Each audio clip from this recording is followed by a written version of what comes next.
వాళ్ళమ్మా తెగ అరుస్తున్నారమ్మా.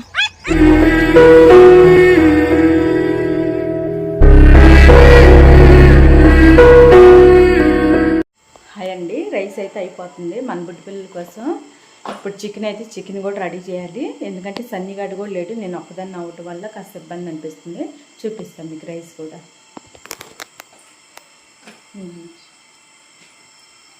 కనిపిస్తుందా? నాకు కుదరట్లేదు. బ్యాక్ కెమెరా పెట్టేసి చూపిస్తాను. ఇప్పుడు అవుతుంది.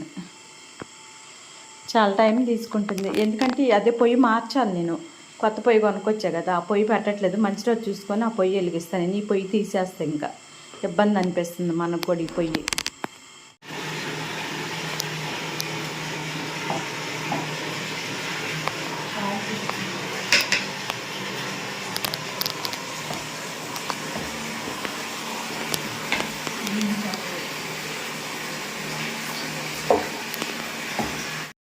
ఇక్కడ ఎండలకి అయితే మనమే అల్లాడుతున్నామండి. బయటికి వెళ్ళి రాగానే కాస్త తపన పడుతుంది.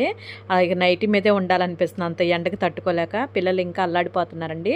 మన బుడ్డి పిల్లల కోసం వెళ్తున్నానండి నేను. వచ్చేసి మన ఇంటి దగ్గరలోనే ఓ బుడ్డిది పెట్టింది. ఓ బుడ్డిది వచ్చేసేమో పంచాయతీ ఆఫీస్ దగ్గర అండి. ఆ పిల్లలకి అయితే బాధలే, కానీ ఈ పిల్లల మటుకు చెట్టు కింద ఉన్నా కూడా అరుస్తూ ఉంటారండి. చూడండి మీరే.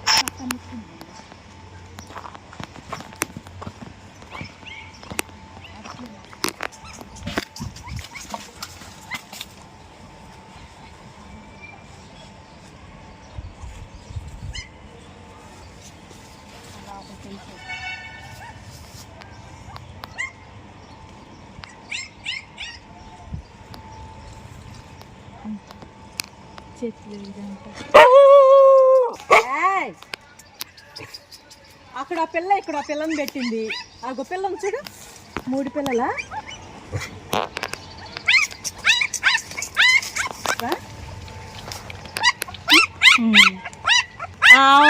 వాళ్ళమ్మా తెగ అరుస్తున్నారమ్మా పిల్ల. సరే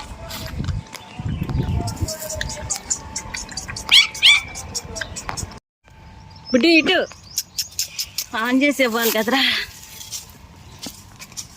సర్లే పదరాడు. ఇదే తల్లి. వెళ్ళి పిల్లలు కడికి వెళ్ళి అమ్మలు వాళ్ళు పిచ్చి పిల్ల. బాయ్ తాగు, బాయ్ తాగివా.